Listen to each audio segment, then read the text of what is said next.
This brave new world Twitter has created, and by brave I mean not brave. Most of you get what I'm alluding to there. The efforts by the New York Times and others to engage in full-blown media suppression of stories that would damage their liberal allies is now becoming deadly.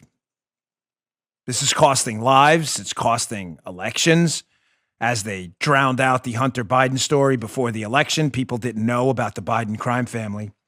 It's causing real damage to the country. Look at this story at The Blaze by Carlos Garcia. Be up in the show notes today. Bongino.com/newsletter is how you subscribe to the newsletter. In the show notes, it's the same thing. The Blaze. Bombshell report says thousands more coronavirus patients were sent to nursing homes than Cuomo previously admitted. The numbers are skyrocketing. Andrew Cuomo, the dreaded governor, the awful governor of New York, abysmal governor of New York, actually got an Emmy award for his handling of the coronavirus. Despite sending COVID-19 infected patients into nursing homes to infect the most vulnerable of citizens of New York State, where many of them, thousands, subsequently died because of his disastrous decision. We're now finding out not only did thousands die, but potentially thousands more died, and they covered it up. Now, all of a sudden, the Associated Press and others, the now part of that is critical, Joseph. Now, all of a sudden, the AP wakes up. This is the bombshell report the Blaze is talking about, and decides it's time to cover Andrew Cuomo. What's going on here? Let me give you a deeper story, because I've been around politics for a long time. And I'm telling you right now, one of the most destructive forces in the United States outside of the forest fire of leftism are the absolutely corrupt cover-up artists in our disgraced mainstream media. I am not kidding. The destruction they are levying on this country is incalculable. I've been following them for decades, the stuff they do.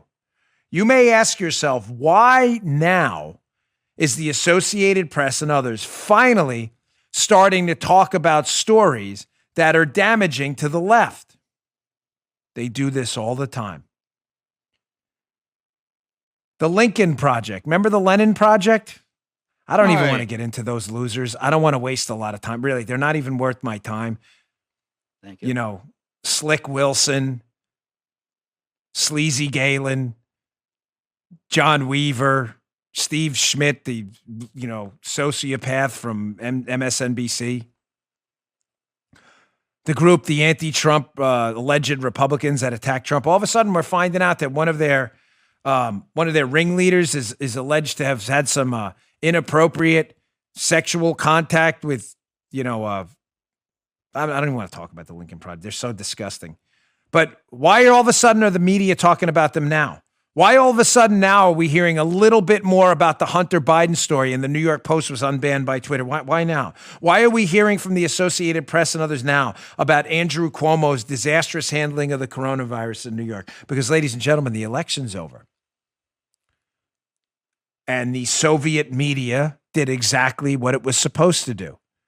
It hid from you information you needed about Cuomo, the Democrats, the groups that were attacking Trump, and the current president's son. It hid from you deliberately that information so you would make uninformed electoral decisions, which would elect their people and give them power. And now they'll leak out the stories slowly but surely because they know it will become public at some point. And they'll say, look, we did our homework. We did our homework. And they do this all the time. I saw it when I lived in New York City, where the media will eventually tell the truth after lying to you forever. And you may say, why? Why tell the truth ever? Because they know the story is going to get out. It's impossible to hide it. So they wait till when the story has the least amount of political damage, because that's what the media are, politicians, which is after an election. Then they tell the story, and they hope by 2022, the next election, all of it's dissipated, and they go to the moveon.org approach. Time to move on. That's old news. When I was living in New York City, they did this. David Dinkins was one of the worst mayors in the history of New York. He just was. But the media loved him. They love to play identity politics around Dinkins. Dinkins, New York City was a disaster. Everybody knew it. Yet the media covered for him. They covered for him for years. And then when New York got so bad, people were being murdered in the streets in record numbers. The crack epidemic was everywhere. Riots were breaking out in New York. Literally, all this was happening. The media couldn't lie anymore to the New York City residents. But for years they did. And then when Giuliani came in and it all turned around, they finally admitted after years and years that the Dinkins era was a disaster because they tried to save their credibility afterwards. They're doing that now. Don't fall for this scam. The Lincoln Project expose. Too late, folks. Cuomo. Stories now about Hunter Biden. Don't let the media off the hook. You doubt me that the media eventually has to tell the truth? Am I making sense as to why?